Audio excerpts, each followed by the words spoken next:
Ant-Man and the Wasp, Quantumania. Yeah. I want to none of you have called it out, especially during Black History Month, so you guys are kind of problematic. You haven't mentioned my really cool Black Panther hoodie that I'm wearing. No, I noticed it. That's fantastic. Wow, look at that. Yeah. Your mic's So, in the way, like it always is, but oh, so you just don't recognize the necklace around it? That's just not burned in your memory? Oh, does it just not? Wow. well, Says a lot I'm about too you. busy looking at your face, Tony. That's the money Okay, maker right there. acceptable. Okay, so before I went to see Ant-Man and the Wasp Quantumania, I was like, oh, right, what was the last Marvel movie that came out? And I was like, oh, right, it's on Netflix now. So I watched Lady Black Panther, and let me tell you, Yeah. not very good. That movie kind of sucked. What were your thoughts on it, Mint Salad?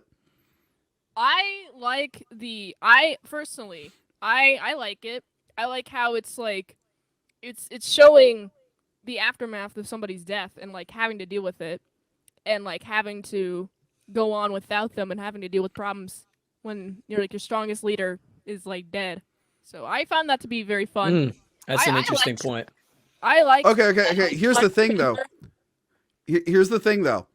If you want like kids to watch this who really liked Black Panther 1 and they want to see more Black Panther action, would you wait 10 hours into the movie to finally have a Black Panther show up?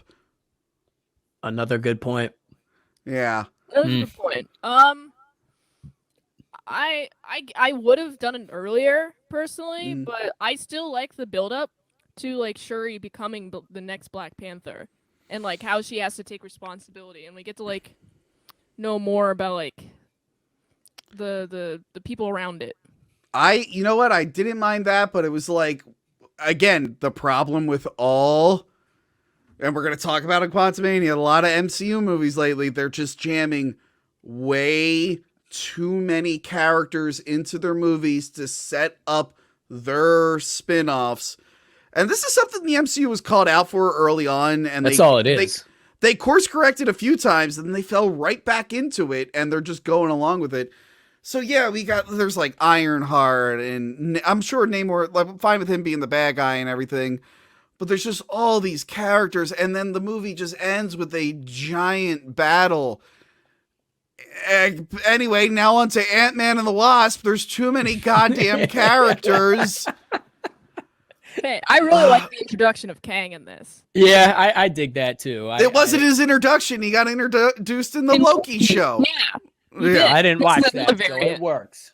You didn't watch that, yeah. So Ant-Man and the Wasp, I like the Ant-Man movies. I mean, famously, the first one, disappointing because Edgar Wright was supposed to direct it. He had been developing before there was even an MCU, and he left the project right before production. So Peyton Reed stepped in, and Peyton Reed has directed all three. I enjoy the first one. I really liked the second one. The second one was a lot of fun. Nice little breather in between Infinity War and Endgame. So I went into this one thinking, I'm like, this will be okay. I was a little less enthused because what I said a while back was Marvel movies are no longer a priority for me unless it's a character I'm already invested in or one I've always wanted to see. And I was already invested in Ant-Man. And I should have known after Thor: Love and Thunder, I should have not seen this in theaters, but I wanted to do this episode with you guys. Wow, thank you, Tony. Yeah, so I forced myself to watch a movie that I would have waited for on Disney Plus. God damn it. Mint, you're good at breaking things down. What was the story of this movie? Can you summarize it? Summary of this, basically, Ant-Man and his family are having a grand old time. Cassie, I think her name, the daughter Cassie. of Ant-Man, yeah, she creates this, kind of this device that has access to the quantum realm, but they go back to the quantum realm, and there's like a bunch of foliage, and they're like, okay, we got to get out of the quantum realm. So it's a definitely a journey.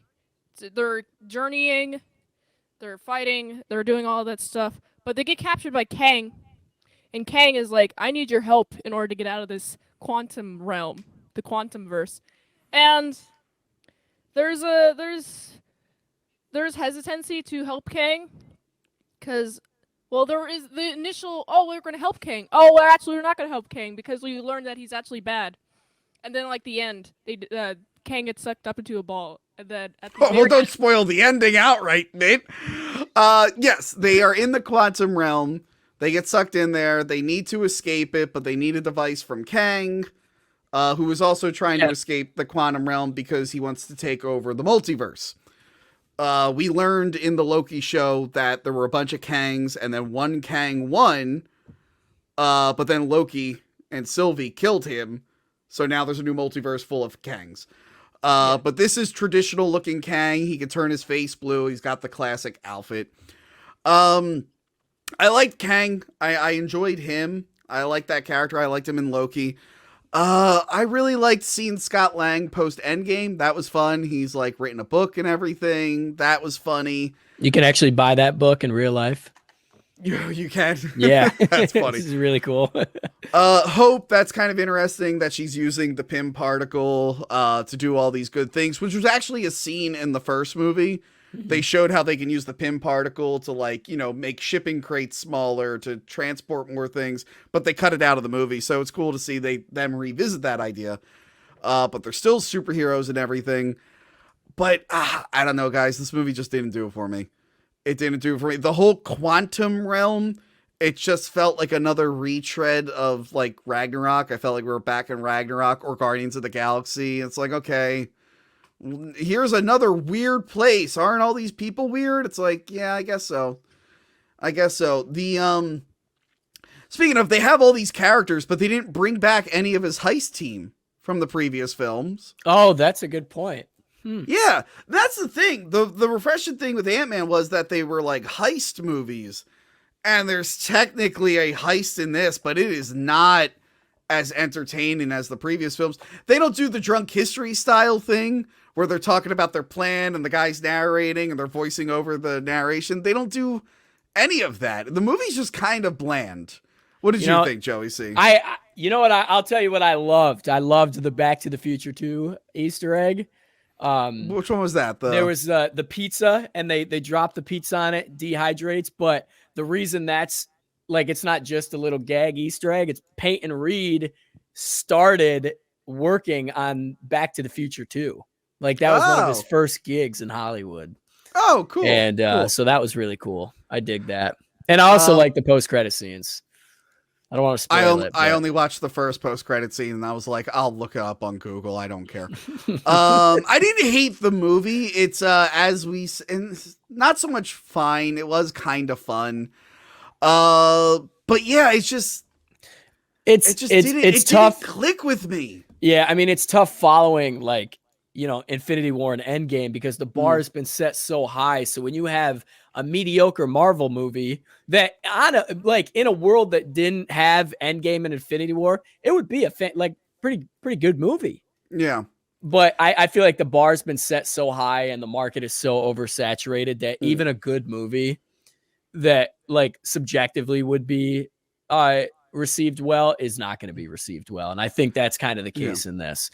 But I tell you what I do like, though. I got real loud there for a second. Sorry, you got real loud there for a second. I'm so sorry. This is the 31st Marvel movie, 31st or whatever.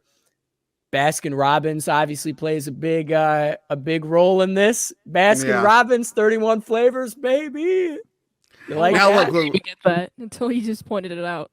I like that. Yeah, it's just a weird movie to introduce. I mean, even though he was introduced in Loki, kind of like for the film audience, introduce this big threat. A lot of people were shitting on the effects in this film. And for the first, I was actually enjoying like the first like half of the film, and I thought the effects were fine. And then it got to the heist with the core scene with all of the Scott Langs, and that just looked terrible.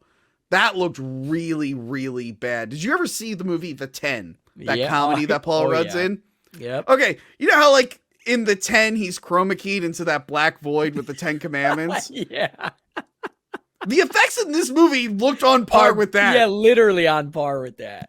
Like they're all just like, what was that? I thought this movie was on a volume. I was just watching it and I was like, oh, this is like on a volume because the backgrounds are so nice and pretty, and Yeah. I don't see any green screen effects unless there are. Oh no, they were definitely when he's with all his doubles. That's definitely green screen. Yeah. Speaking of volume, like the effects toward the end, it feels like a video game. And there was another movie that felt like this. Spy Kids 3D. Yeah, all of them now feel like this. But it feels like in a video game, you know, when like you're on a platform and there's all these cool things in the background, but you know you'll never interact with it or go near them. They're just like background detail. Like that's what it felt like. It felt like, oh, I am in this small platform where I can interact with things, and everything else you'll never interact with, so just ignore it. It didn't feel like anyone was really there at the end. That bugged me. All right, first up, the right off the bat, worst thing in the movie, the new Cassie Lang. Yeah. They fumbled that one. The girl in Endgame didn't have many scenes, but just the few scenes she had, I really bought into her performance. And then I feel bad for this girl. They fired her without letting her know. Yeah, I heard that. Yeah, that was They announced Ant-Man 3, and they were like, hey guys, some broad from Detective Pikachu is going to be Cassie. And then this girl tweeted, she's like, well, I just found out, like all of you, that I'm not going to be in Ant-Man 3. Yeah, this girl was in Detective Pikachu, which is a movie I half paid attention to, because I wasn't reviewing it, but I still got dragged to the theater. Awful movie. Terrible movie. Detective Pikachu, never watch it. What? Tony, come on. Tony, you can't slander Detective Pikachu like that. That's Ryan Reynolds in it. That is made Ryan Reynolds being. I literally just reviewed Blade Trinity. Ryan Reynolds being in a movie is not a guarantee that it'll be good. Red Notice is an example.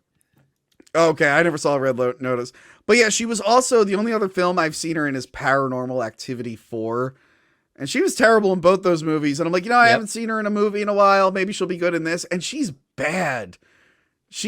I'm sorry. And I really like the Cassie character. That's something I really like from the first two films. The whole father-daughter relationship there.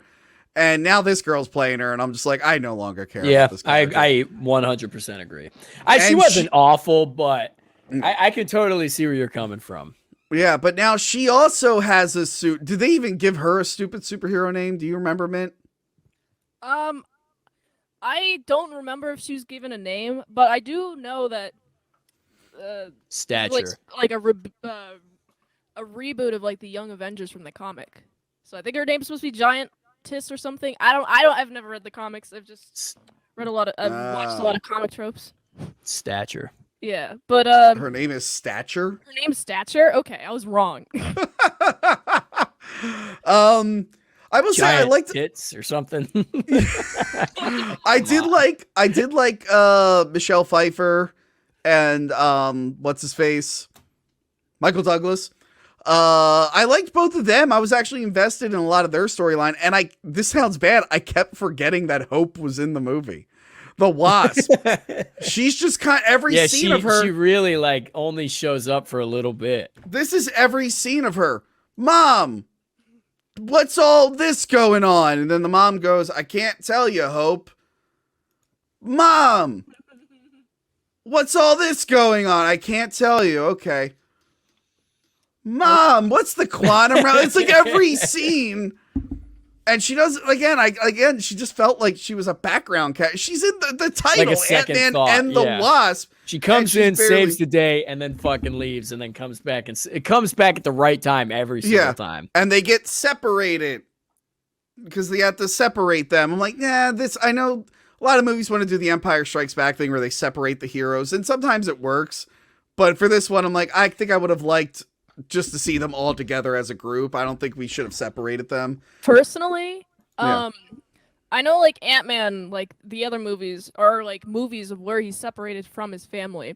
I just wish that he like stayed separated from his family. Like no, but even though he's separated from his family, I like that he had his like little team that he was hanging out with. He doesn't have that in this. And speaking of things missing, it's not as impressive seeing him shrink when he's in a world where just everything looks weird. That's a good point. It's cool to see him Yeah, it's cool to see him shrink in like a relatable environment because you could do fun gags like the first one where he gets sucked down the tube and he goes behind the wall and there's a rat and it makes like a T-Rex roar. Stuff like that is fun. And then when you're just in a world where like the buildings are apparently alive and there's a blob of ooze that wishes he had holes. It's like, look, Ant-Man's small. There were a few times where I legit didn't know if he was big or small. Because I couldn't tell in context. I had nothing to compare it to unless he was standing next to someone. Like, there's that scene at the end where Cassie's talking to Modoc, which we're going to talk about. And I didn't realize that she was gigantic. Because she was looking, because he's on the ground and she's looking down at him. But then when she ran away, her feet were like, boom, boom. Like, oh, she's a giant right now. But I couldn't tell. I don't know. Did any of the shrinking stuff impress you in this film? So like the first initial like shrinking, we're shrinking to the multiverse. That's I mean not the multiverse, the quantum verse. Yes. Quantum realm, whatever it's Quantum called. realm, yeah. The quantum realm. So it's supposed to be smaller than an atom. Yes. It's like the context. So I was able to keep that context, but like within this smaller than an atom, there's like full-on civilizations. So you know what this actually reminded me of? It reminded me of a microverse battery in Rick and Morty. Watching this reminded me a lot of Rick and Morty. A lot of Rick and Morty dialogue. Oh, the building's alive. Oh, yours is dead? Would you see that Rick and Morty? I only watched one season of Rick and Morty. That was the woman season where they had women writers and Pickle Rick was there. And there was a Mad Max episode. And there was a joke about a guy who looked like a smudge. And that's all I remember from Rick and Morty. I'm not a Rick and Morty. Like I enjoyed watching it. I thought it was funny. I watched with my ex at the time. She was like the big fan, but I've never felt a need to go back and watch earlier seasons or later seasons. And I was like, I don't care. I'm all about BoJack Horseman, but then BoJack Horseman kind of sucked toward the end too. Riley thinks this movie is just Rick and Morty tropes. The writer Jeff Loveness liked one of his tweets, one of his tweet threads about that. Yeah. So also the Two Crows thing, when you have like the Ant-Man, a bunch of like tiny little Ant-Men, they're all advanced civilization. Oh, they got advanced very quickly. It's exactly like the Two Crows thing in Rick and Morty. Actually, no, the ants becoming super advanced reminds me of the Simpsons episode where Lisa makes the Treehouse of Horror, where she makes a little civilization. Which, go back and watch our best Treehouse of Horror moments. I think Adam Does Movies cameoed at the end of that episode, and that was like one of his favorite ones. Yeah, and actually, you said the atom reminds me, I have a book. I have a book called The Incredible Hulk, Heart of the Atom, and it's a story where the Incredible Hulk gets shrunk down to like the quantum realm, and he's hanging out with civilizations down there. But yeah, that one was a little bit easier to digest. This one was just like, look at all this weird shit. And it's like, yeah, we're already kind of you're throwing too much weird shit at us. We kind of already got weird shit out of Guardians of the Galaxy and the Thor movies. And now you're just throwing more weird shit, but it's not even like interesting. Like, oh, I'm a ball of ooze and I talk. This is just like what Rick and Morty is going to be like without Justin Roiland. Yeah, that show's gonna bomb. We have Joey. This is the Ant-Man right now, because it's written by like Jeff Loveness, is also written on Rick and Morty. I just think this is like the concept of what Rick and Morty is going to be like without Justin Roiland. Yeah. Joey, we know someone who's worked with Justin Roiland. And he said like a lot of the stuff in the booth is improvised. So Cartoon Network and them being like, we'll be able to continue without him. He's like, yeah, good fucking luck. Wow, that's interesting. Yeah. But yeah, so let's we've talked about some of the characters. By the way, a bunch of Ant-Mans working together as ants. That's a cool idea. Really and cool the fact concept. that we finally got it and it looked like shit, I hated it. It ruined it. Was there a reason Kang just couldn't go into that thing and grab it? Why did he need Ant-Man to do it? I thought he didn't. Wait a second. That's a good point. That is a good point. Like, wait a second. Wait, did he need Ant-Man's devices to shrink it? That's what I initially thought was he needed that device. he could have just taken the devices off Ant-Man and gave them to Modoc and said, Modoc, go down there. Correct. He didn't Yeah. really need Ant-Man down there. Wow. That was fucking stupid. Man, Kang also- disappointed me in this. Like, just because He looked cool, but yeah. Yeah, he looks cool there's as so hell. much hype from like Loki. Like at the end of Loki, he gets like dead, and then like, oh well, what's going to happen? There's multiverses. There's going to be a multiverse war with a bunch of Kangs, and now we have this Kang, and he's like, oh, well, multiverse wars might come if I don't get up there, and it's like, is this the Kang has been exiled to this tiny little realm? What has he been exiled for? That's like the questions that I've been. Because he was taking over. He was trying to take over the whole timeline. Remember that one guy, the Kang in Loki. The Kang in Loki killed all the other Kangs until he was the last one left, but he was the only thing maintaining the timeline. Anyway. Yeah. So yeah. This is how Modoc was first shown in the trailers, and everyone went, yes, and everyone went, oh, why is he a robot? Why don't they just make him look like a big head? Comics are silly. They can look silly. Just make it a giant head. Get rid of this robot. Well, little did we know, this was a helmet. And they did make it a giant head. Now everyone's saying, that looks terrible. Why did they do that? Why did they do that? Oh my! So it's so bad. I love it. Hey, It's dude, so me too. That's why I love it, because it's there so was no fucking version bad. that would ever look realistic, but there's stuff they could have, like, they should have whited out his eyes like Modoc. And I know, but okay. Modoc looks weird without his traditional hair. Here's the thing. They can't do the regular Modoc in the MCU because Modoc is tied to AIM, that organization, but Iron Man 3 like drastically changed AIM. So you can't really get a Modoc from that. So they made their own Modoc, and it turns out it's the Yellow Jacket from Ant-Man 1. He shrunk down to the quantum realm and became a big head. It's Spy Kids 3D, I'm telling you. Yes.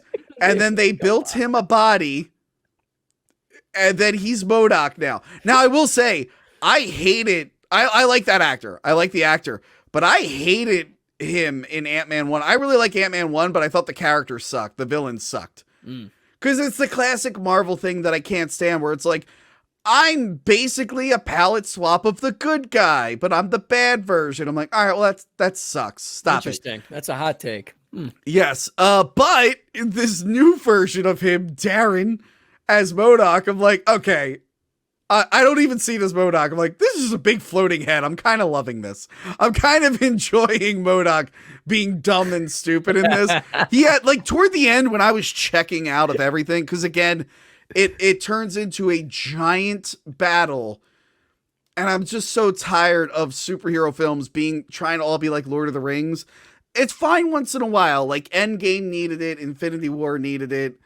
There are movies where they need that, but then like I just watched Wakanda Forever. That was a giant battle. Shang-Chi, which, Mint, I think you like Shang-Chi? Shang-Chi. It's pronounced Shang-Chi. Shang-Chi, that's right, Tony. The movie. You're going to get No. canceled for that one. No. Comic fans were calling him Shang for years, and I'm pretty sure there's old interviews where Kevin Feige pronounces it that way. That is one thing I will say about Wakanda Forever. I'm sorry, Lady Black Panther. The trailer when he went, my name is Namor, and I'm like, oh my god. If people tell me I have to pronounce his name like that when it's literally been Namor since the 60s, I'm going to lose my mind. But then other characters in the movie called him Namor. I'm like, okay, if they said it, I'll be fine saying it. Sorry. Yeah, Shang-Chi had a big giant battle at the end. I'm like, enough with the giant battles. Like, superheroes occasionally, like the big crossovers or whatever, you would get battles. But a lot of superheroes, like, I'm the good guy, I'm gonna go beat up that bad guy. Like, that's it. You don't need a giant battle with two armies, and this was that. The giant battle in Shang-Chi was justified. Specifically. But in this one, I feel like it was justified-ish. Like, the battle could have been smaller. Yours defeating Kang. Yeah. But it's just like, we have an army of freedom fighters, and now we have an army of ants, giant ants. And then again, like Wakanda Forever, it's like, oh, we got the army of the Wakandans versus the Atlanteans or whatever they were called. And I was like, oh, cool. And then again, Shang-Chi, again, 2 armies there. And it's like, yeah, after Endgame, they should have taken a break from giant army battles. Like, That's what I've been saying. That's what I've been saying. They need to knock it off. Like, think about No Way Home. No Way Home. That was fun. It was just a couple Spider-Man fighting bad guys around the Statue exactly. of Liberty. There's no big battle there. It's just two guys, you know? It's intimate. It's very intimate fighting. Far From Home, Spider-Man is taking out all these drones by himself. Like, that was fun. That was fun. We don't need giant armies and battles.